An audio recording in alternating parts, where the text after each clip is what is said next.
Cuando pensamos en un buen líder hoy en día, nos vienen a la cabeza cosas como, no sé, el carisma, la visión de futuro, una comunicación arrolladora. Las grandes cualidades públicas, ¿sí? Exacto. Pero hoy vamos a hacer algo diferente. Nos vamos a meter de lleno en una especie de manual de instrucciones de hace casi 2000 años. ¿Suena bien? La fuente que tenemos es un comentario sobre un texto antiguo, la primera carta a Timoteo, y detalla con una precisión que de verdad asusta qué se necesitaba para ser líder en las primeras comunidades cristianas. Es casi una descripción del puesto de trabajo. Totalmente. Así que nuestra misión hoy es un poco la de ser detectives. Tenemos esta lista que a primera vista puede parecer arcaica y vamos a intentar descifrar el código, que nos cuenta cada exigencia sobre la vida, los miedos, las prioridades de esa gente. Reconstruir su mundo a través de esa oferta de trabajo, como decía. Justo. De acuerdo, pues empecemos a tirar del hilo. El texto habla de dos roles: supervisores y diáconos. Si te parece, vamos a centrarnos primero en los supervisores, que suena, pues, al cargo más alto. Me parece perfecto. Y lo primero, como dices, es aclarar la terminología. A ver. La fuente que analizamos explica algo muy interesante. Los términos supervisor, que viene del griego epícopos, y anciano eran en realidad intercambiables. Ah, ¿no eran dos cargos distintos? No, eran dos palabras para la misma persona. Anciano tenía una connotación más judía y supervisor del contexto griego. Ya desde el minuto 1 vemos esa fusión cultural. ¡Qué curioso! Y hay otro detalle que el comentarista subraya y que choca mucho con nuestra idea de un líder único. Los textos sugieren que había un grupo de varios ancianos por iglesia. O sea, un liderazgo en equipo. Un liderazgo colegiado, sí. No un único líder supremo. Vale, de entrada ya rompemos dos mitos. No es un papa en cada ciudad, sino un consejo, y además mezclan términos de dos culturas. Esto promete. El comentarista, según veo, se mete de lleno a analizar una lista de 16 cualidades. 16, sí. Madre mía, menuda barbaridad. Supongo que la primera de la lista será la más importante. Dice que debe ser irreprensible. Exacto, esa es la cualidad que lo engloba todo. El gran titular. La palabra griega es anepileptos, y la fuente explica que su significado literal es fascinante. ¿Cuál es? Que no hay por dónde agarrarle. Me encanta. Se refiere a una persona cuya conducta es tan íntegra que no da pie a que sus críticos le ataquen con fundamento. No es que sea perfecta, sino que no tiene, digamos, flancos débiles por donde puedan hacerle daño. Que no hay por dónde agarrarle. Es muy visual. Pero claro, eso es muy general. Supongo que el texto entra en detalles más concretos, ¿no? Por supuesto. La lista lo desglosa. Justo después vienen 3 cualidades que definen su mundo interior. Debe ser sobrio, prudente y ordenado. Vale, a ver. Sobrio. El comentario explica que sobrio, del griego nefalios, no es solo no emborracharse, es tener una mente despejada, ser moderado en todo. En la comida, el sueño. En todo. Luego prudente, sofron, describe a alguien con una mente sana, equilibrada, que toma decisiones juiciosas. Y ordenado, cosmios, apunta a un comportamiento educado, decente, a una vida que no es caótica. O sea, todo empieza con el carácter interno. Moderación, juicio, orden. Pero un líder no vive en una burbuja. ¿Cómo se traduce eso al trato con los demás? Absolutamente. Y la primera cualidad social es muy reveladora. Se pide que sea hospedador. ¿Hospedador? Sí, en griego filoxenos, que literalmente significa amigo de los extranjeros. Amigo de los extranjeros, fíjate, ¿eh? El comentarista subraya que esto no era un detalle simpático, era estructuralmente vital. El cristianismo se expandía a través de predicadores itinerantes que viajaban sin recursos. Claro. Su supervivencia y el éxito de su misión dependían por completo de que los líderes locales les abrieran sus casas. La hospitalidad era la logística de la expansión. Entiendo. No era un extra, era parte de la infraestructura de la organización. Y después de esto tan positivo, la lista se pone un poco más defensiva, ¿no? Habla de gestionar conflictos. Sí, muy pegada a la realidad. Pide que el líder no sea pendenciero. Que no le guste la pelea. Exacto. Que no sea propenso a la violencia física. Y aquí la fuente cita a Tomás de Aquino, que hace una observación psicológica muy aguda. ¿Ah, sí? Dice que esta cualidad viene justo después de no dado al vino, porque, y cito, los borrachos golpean a la menor provocación. No puede ser. O sea que uno de los primeros requisitos era básicamente Asegúrate de que el líder no sea un borracho peleón. Es increíblemente pragmático. Exactamente. La contraparte positiva es ser indulgente, conciliador. Y lo de no avaro, en griego afilargiron, es literalmente no amigo de la plata, no tomar decisiones basadas en la codicia. Vale.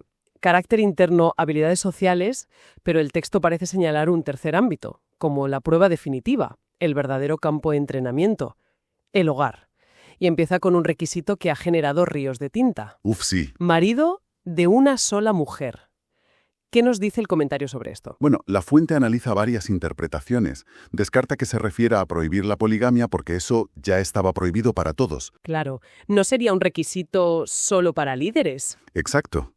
La interpretación que el comentarista considera más sólida, basándose en el contexto cultural, es que se refería a las segundas nupcias. Espera, ¿me estás diciendo que un viudo no podía volver a casarse si quería ser líder? Pero eso suena increíblemente estricto para nuestra mentalidad. Es una reacción totalmente lógica desde nuestra perspectiva. Es que de verdad se consideraba un fallo de carácter que alguien rehiciera su vida. Me cuesta entenderlo. La fuente explica que en aquella sociedad, tanto en el mundo judío como en el grecorromano, las segundas nupcias, aunque permitidas, a menudo se veían con cierto recelo. Ah, sí. Se consideraban una señal de falta de autocontrol o de una devoción imperfecta a la memoria del primer cónyuge. Incluso algunos sacerdotes paganos tenían esta misma restricción. O sea que no era solo algo cristiano. No. No era tanto un juicio moral, sino la exigencia de un estándar de vida excepcionalmente alto, por encima de cualquier posible crítica, para la persona con la mayor responsabilidad. Entendido. Era un listón altísimo para evitar cualquier crítica. Y la prueba del hogar no acaba ahí. Se añade que debe gobernar bien su propia casa y tener a sus hijos en sumisión con toda dignidad. Y aquí la lógica que expone la fuente es, para mí, aplastante y muy pragmática.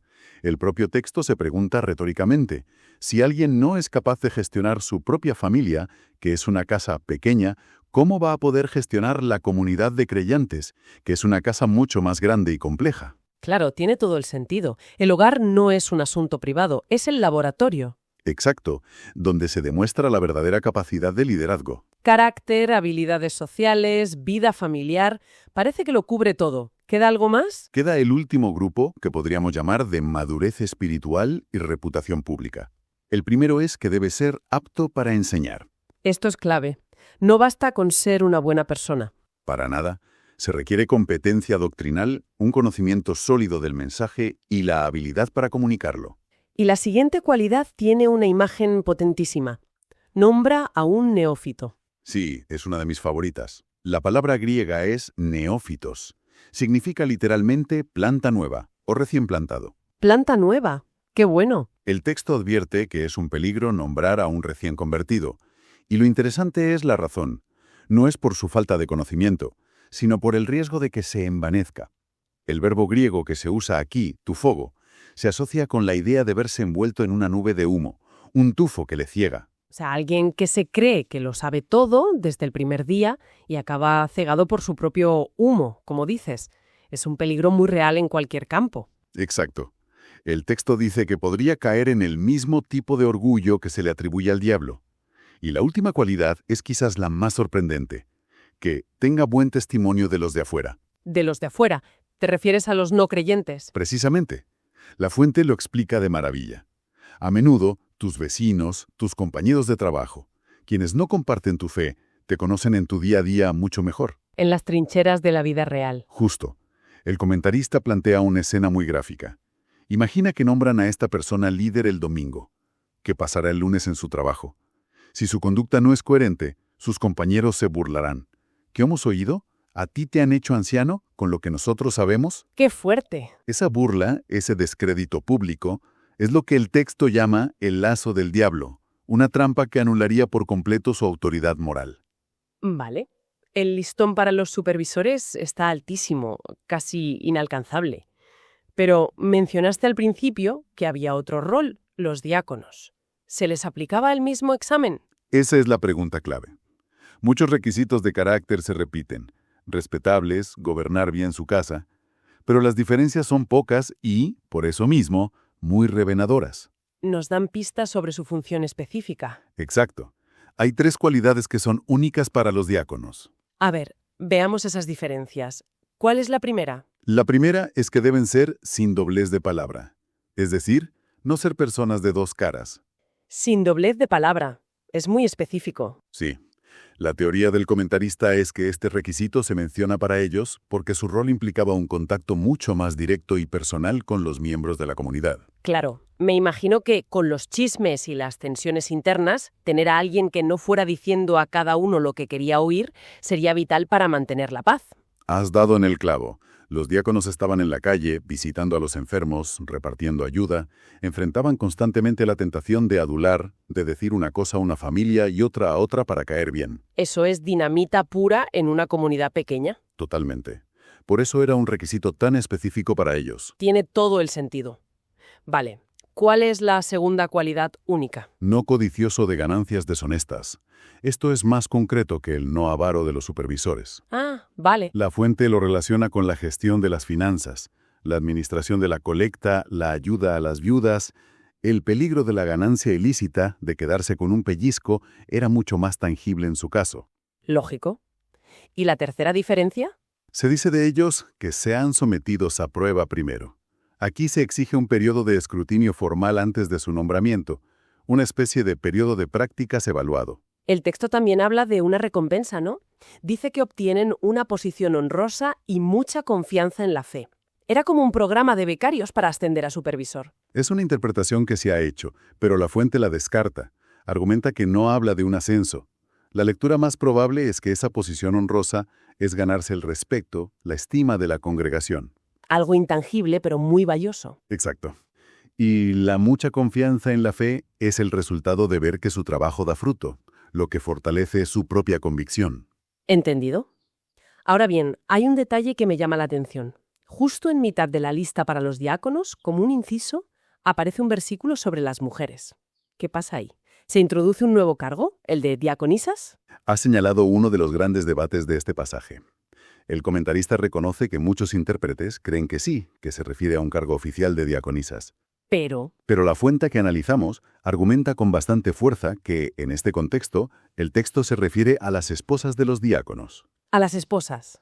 ¿Y por qué? Da 2 razones principales. La primera es estructural, la que tú misma has notado, en la ubicación del versículo. Está insertado ahí en medio, no empieza una sección nueva. Parece un paréntesis. Vale. ¿Y la segunda? La segunda es de lógica funcional, y para mí es más potente. El comentarista se pregunta, ¿por qué se piden requisitos para las esposas de los diáconos y no para las de los supervisores? Buena pregunta. Y su respuesta es muy interesante. El rol del supervisor era más doctrinal, más público. En cambio, el del diácono era práctico y doméstico. Entrar en las casas, visitar a los enfermos, tratar con las viudas.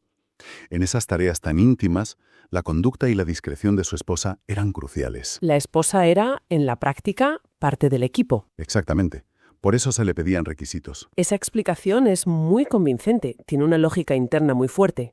¿Y qué se les pedía a estas mujeres? La lista es corta y directa. 4 cosas. Ser respetables. Segundo, y esto es muy fuerte, no calumniadoras. La palabra griega que se usa es diabolos, que es literalmente la palabra para diablos. Vaya tela, da una idea de la gravedad que le daban al chisme. Totalmente. Tercero, sobrias, moderadas.